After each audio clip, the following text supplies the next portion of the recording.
this is Cheryl.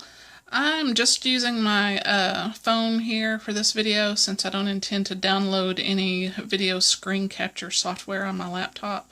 So I'll try to make this quick. It might be a little bit annoying because of my cell phone.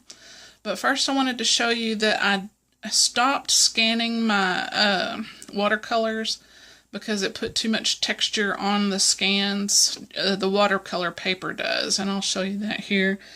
But right now we're looking at it at that scan at about 20%, but when we go into 50%, you see all that paper texture that I would have to clean out. And then here at 100%, we really see a lot of that texture, and that would all have to be cleaned off, and it would be very time consuming. So what I did instead was take my watercolors out to the front porch on a early morning with nice early morning light, and I took photos. I had to tape it down. It was a little windy that day, and you can see that this looks just a little bit dark. Let me make that a size where we can see it better. Okay, this looks just a little bit dark, so I want to show you something. I go up here to Color, Auto, and White Balance. And look how much brighter that makes it. It makes it maybe a little too bright, so I'm going, or it washes it out a little bit.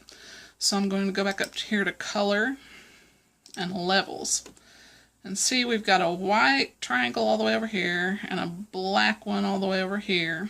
But I'm going to play with that middle one here and bump it up just a little. And you can see my colors change quite a bit there. Maybe it's too much, so we're going to back it down. And then if I feel like I need to bump up my darks, that's what that dark triangle is for, way over to the left. You can see that there. Okay. But I'm going to cancel out of this because I've already edited this particular picture the way I want it. And then let's get on with what size my my files need to be. I made my book. I chose the 8.25 by 8.25 trim size for full color children's picture book. And CreateSpace tells me that I have to add 0.125 at the top. Well, let's come over here to the actual file. At the top, at the bottom, and the outside edges. So since this right here is 8.25 and I have to add 0.125 here and 0.125 there, that comes to a total of 8.5 for the height. Now I work in 2-page spreads. You can see there's my gutter line there. I work in 2-page spreads because it makes it very quick and easy to format it for Kindle and the iPad, all those ebook programs. So since I have an 8.25 square book, double that is going to make it 16.5 across. But CreateSpace tells me that I have to add 0.125 here and 0.125 there. So that gives us a total of 16.75 inches. Now let me show you where to set that up. We're going to come up here to File and New, and this is just setting up a new file. And I'm going to change pixels to inches, and of course mine's already set up because I'm just opening up a new file, and it automatically plugs in whatever I had open before that. So my width is at 16.75 and my height is at 8.5. I've got it set to landscape, and I want this number right here to be 300 ppi. And if yours isn't already, just advanced options and change that number to whatever you need it to be. And then we're going to click OK. So there's my brand new page right there. It doesn't quite fit in my screen, so I'm going to change that to about 17%. It'll be different on yours. I'm working on a tablet here. My laptop makes the sizes a little bit different. But at 17%, I can see the entire screen here. Now that's just a blank screen. So I want to set up my margins so that my text stays within my margins And my illustrations, the important parts of my illustration don't go out into the margins or the bleed area. So right over here, that adds a new layer. And I'm gonna actually call this one margins. Okay. So here's our new layer called margins. I want to make sure that's what I'm working on. Let me get back over here to my other one. Here, all I did was mark my bleed area. You see these gray lines? Well, over here is my margin. So if I toggle that off, that gray line disappears. But that's just my bleed area. I didn't give myself a very big margin there because I was only worried about the bleed area. But I probably should actually put margins for my text so that my text doesn't get too close to the edge. I do tend to do that. Here we have our blank paper that is a 2-page spread. And we're going to make sure our margin layer is selected. Then we're going to come over here to the rectangle select tool. And we're going to start right on that edge there and just click and drag all the way to the other edge. We're not terribly worried about the size because we are going to tell it what size right down here. It's in the little rectangle select menu. So we're going to scroll down, and this usually I think is set on pixels, but you can select inches to see exactly what you're doing. So we're going to tell it the width, which is 16.75, and then tab over to the other one, which we only want a 1-inch margin. So watch it change right there. And then I'm going to come up to the edit button and fill it with black. Then I'm going to deselect it. And the reason I do that is so that I can select the whole thing, that whole black, with my color select tool. There's the color select tool. And I'm selecting the black area. You can see those little lines rolling around there. And I'm going to go edit, cut, and then I'm going to paste it right back on there, and then that will allow me to use this little alignment tool. So I select that, and I select my black rectangle, and now I'm going to come down here and push right there. It's going to pop it up to the top, and then I want to make sure it's centered, which it probably already is. Now I'm going to click on the blank screen. Oh wait, before I do that, I want to make a copy of this. So there's my copy, and then I'm going to anchor that one. Then all I have to do is paste the one that I copied, go back to my alignment tool, select which one I'm going to align. We're going to put it down at the bottom and make sure it's centered, which it probably already is, like I said. And then we need to anchor that one. Now we're going to paste it again. I'm looking through my phone screen, so I'm not hitting all the buttons exactly right. So we paste it again. And this time we make sure we have our select tool selected. And I'm going to right click on it. Go down to Layer, Transform, rotate it 90 degrees so it goes up and down. Then we want to align it. And this time we're going to put it all the way over there and make sure it's centered up and down. And we want to copy that one so that we don't have to rotate the next one again. Then we're going to anchor it. And now we're going to paste that one that we just copied, and select and pop it over to the far edge and anchor it. And now we're going to do one more right in the middle, and that's going to be our gutter line. That's where our left page meets our right page.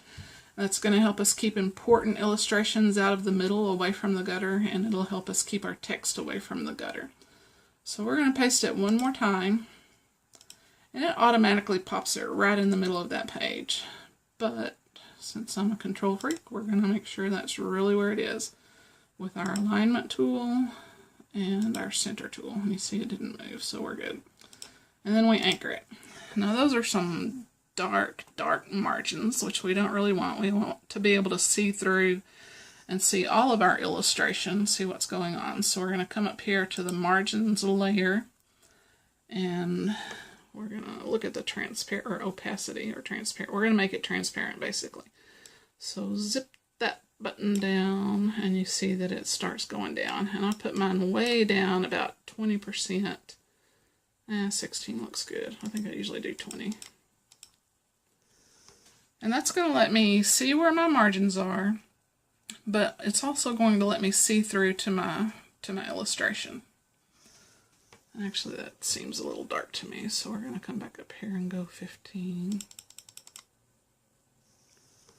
That's fairly pale. Okay, so there we are with our margins layer and our background.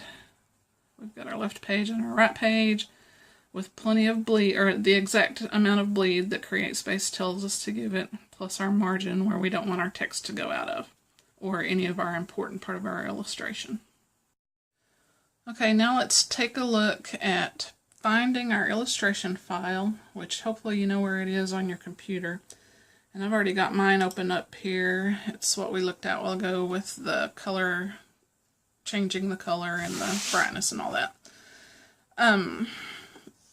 I think on mine, I didn't have my camera set exactly square up and down, but you can rotate it a little bit if you need to. I'm not going to mess with that a whole lot on this. I'm going to go over here to my select tool, and I'm just going to start up here in one corner and land down here in another. Pull that down a little bit. And for this little demonstration, we're going to call that good enough. So I've got my area selected, and I'm going to copy it. And then I'm going to go back to my page that I just created. We need this white that we're looking at, that's a background layer, and if you paste your art there, it's not going to let you do very much with your art. So we're going to come down here and add another layer. And we're going to call that one art. I'm switching hands on my phone, so it's bouncing around a little bit. Okay, so now I have an art layer there. I'm going to make sure it's selected. And then I'm going to, where did my cursor go? I'm going to edit and paste. And there's my art. And I've got my select tool here. I right click, layer, we're going to scale it. Now we're going to look right up here, and my file is 5025 pixels wide. So I want to tell this 5025 pixels.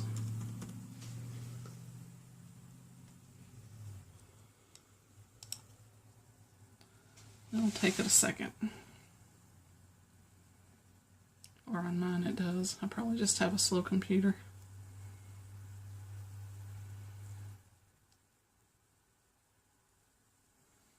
Okay, there is my art all popped up there nice and big. Now let's take a look at my other file. Some of my art, you know, if I didn't have enough sky, I would Photoshop in some parts of my sky, or just rearrange things where I want them.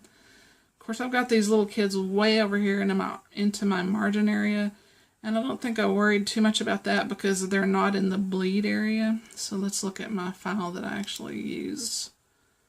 Looks like I changed things up a little bit, made it a little smaller where the girl actually fit in, or I may have moved it a little further to the right. Looks like that's what I did, since my spade handle is in the gutter line. But anyway, for our purposes right here, this will do. Now, I think you guys already have your art digitized and ready to put into a file, but since I was taking pictures of mine and had to tape down my art because of the wind, then any of that tape that showed up, I would just clone some of the sky to cover up that corner and clone some of the wall to cover up that corner and clean up my file however I needed to do it. So I think at this point we're ready to show you how to put the text on there.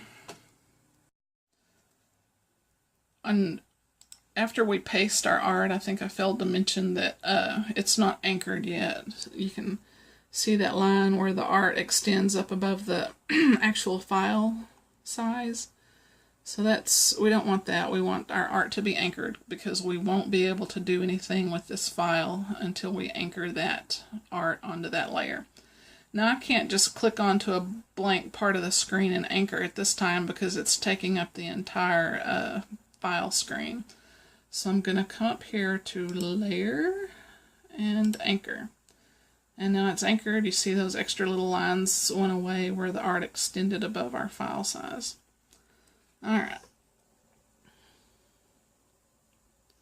Now to add text, we don't need to add another layer. The text tool will do that itself.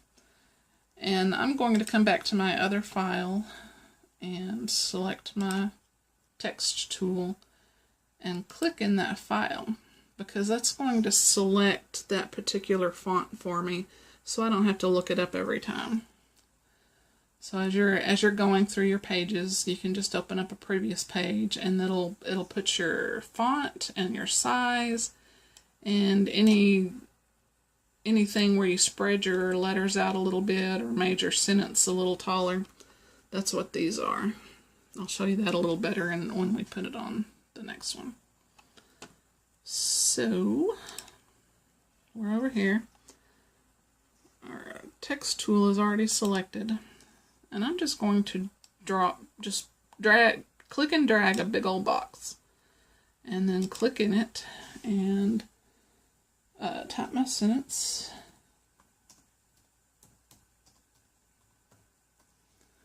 Now I illustrated the word meow, so I'm going to leave space for that. And I'm going to make this box, I'm going to click this little square down here so that it jumps to just the size of my text. And I can move it around from there. You have to really get in there and make sure you're selecting the text and not the background layer. There it goes. So I can move it around. And like I said, I illustrated the word meow, but let's just put that in there right quick if I can find it. There's my meow layer. And there's my select tool. And I'm going to select it. And that's gonna, since I've got my meow layer selected over here, it's only gonna select that word on that layer. It's not gonna copy any of the art behind it. So I'm gonna go with edit, copy. And then I'm going to put it on our new file that we made. But I do need a new layer for that. So let's go down here to art and add a new layer. And then that puts our new art layer right above our other one. And that's where we're going to put meow.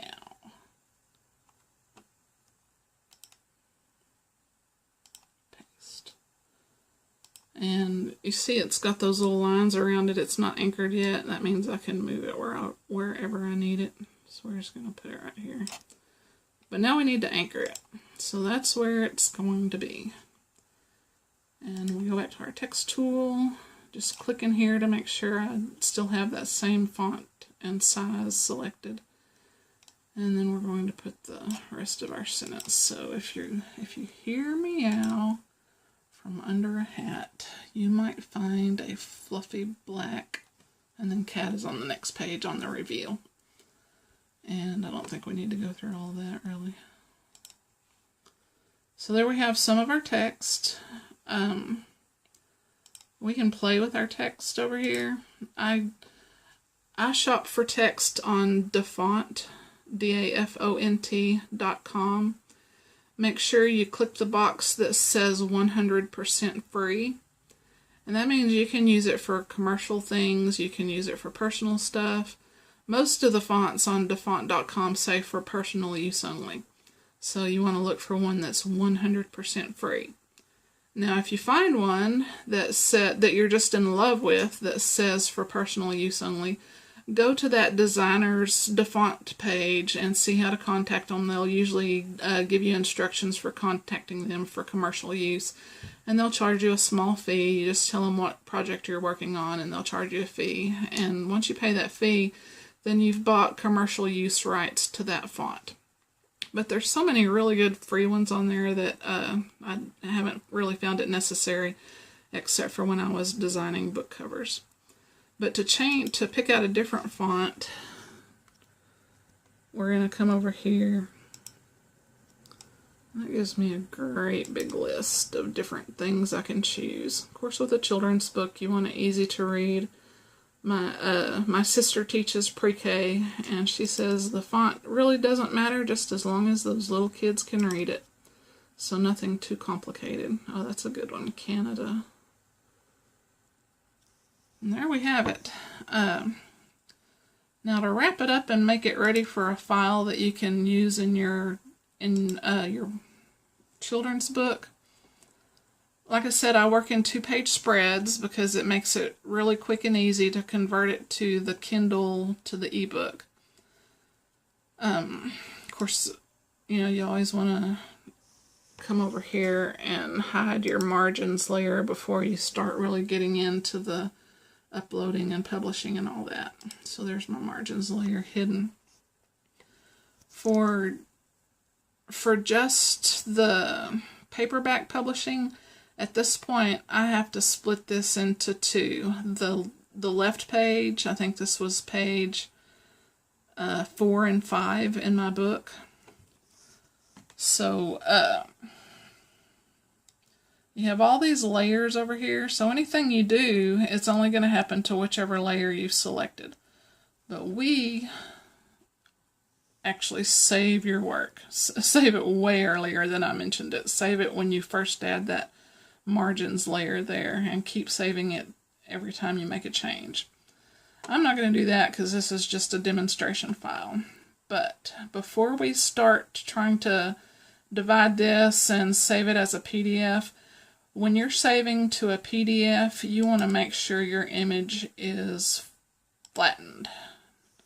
So that takes away all those layers. Everything is on one layer. Everything is flattened.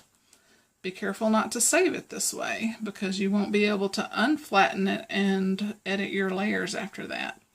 We're only flattening it just so that we can save it to a PDF. The thing is with this, since I need my page 4 to be separate from my page 5, I've got it flattened. I'm going to select all. I'm going to copy, and then I'm going to see if I can find my single page template. Well, there's my title page, which is set up at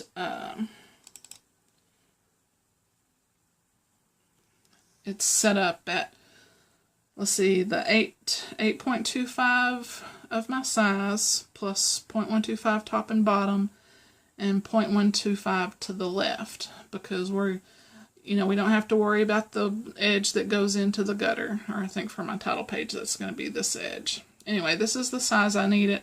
It's 8.5 or 8.25 plus the 0.125 here, 0.125 there, 0.125 there. So, of course, you see all these layers that I was working with on this one, and we don't really have to worry about all of that for just pasting that picture or other art onto here. So here's my single page, and I'm going to paste my art, and there it is, all out of whack. So, let's see, I want my alignment tool, and I select my art, and then I tell it to bump it way over there. And let's get rid of Chip KC. Just, there it is. Hide it. So there's my single page, and I'm going to flatten it so that all those layers go away. And you always have to flatten your file before you export to PDF. And when I'm ready to export to PDF, let's see, I come down here to export. And it's asking me where I want to export it to, and I always have a folder set up and ready for my PDF files. And I don't remember what page that was. Let's check, maybe that one. Let's see. Nope, there's the pig. Anyway, I would save it as that PDF, whatever my page number was. And you want to have your page numbers mapped out and ready so that you know exactly what page you're saving as a PDF. And I'll show you why here in a minute. And I think that is it as far as you'll hit your OK or you can hit enter right here. I'm not able to hit my export button right there. I'm not sure if it asked you any more questions about PDF, but saving as a PDF is just real simple on GIMP. And that's all there is to it. Now we're going to exit out of this, and I'm going to show you how I put all of these PDFs into a file that I can upload to CreateSpace. Alright, now we're off of my tablet and on to the laptop. And this is a program called Batch PDF Merger. I found it online, and to use it I had to register it. I think it cost me $25 or $30. It was a very long time ago, and it was well worth it. I use it every single time I make a picture book. So it says click here to choose PDF files. And so I'm on my Google Drive. I've got my Oink book, and I've got my PDF folder open. And I'm going to select that top one, and then I'm using the Shift and the down arrow to select all of them. And sorry that screen looks so bad. It's the phone recording the laptop screen. Anyway, I'm going to click open. And then I'm going to click merge files. And it's going to ask me where I want to save my, well, it's going to ask me to name it. And it's going to ask me where I want to save it. So let's just put it on the desktop where I can find it and delete it later. And save. Now the reason we talked about mapping out all your pages and knowing exactly what page number you're on, it's because when you select all those files, it pops them into this window in numerical order or alphabetical order, however you saved everything. So sometimes, like when I was working on a book called 5 Goodnight Kisses, I believe I named all my pages Kisses 01, Kisses 02, Kisses 03. And it popped them up in the order that I needed them to be in. And you see that's still merging there. In a minute, it's going to finish up, and then it's going to open up, I think, Adobe Acrobat and show me my file. And I'll page through it to make sure everything looks good and I didn't get anything out of order. If any of your pages look funky and off, it's probably because you forgot to flatten your image before you exported it as a PDF. And here it is opening up Adobe Acrobat so I can take a look. There we are. Let's make that a little bit smaller so we can see the whole screen. And where's my down page? I don't see it.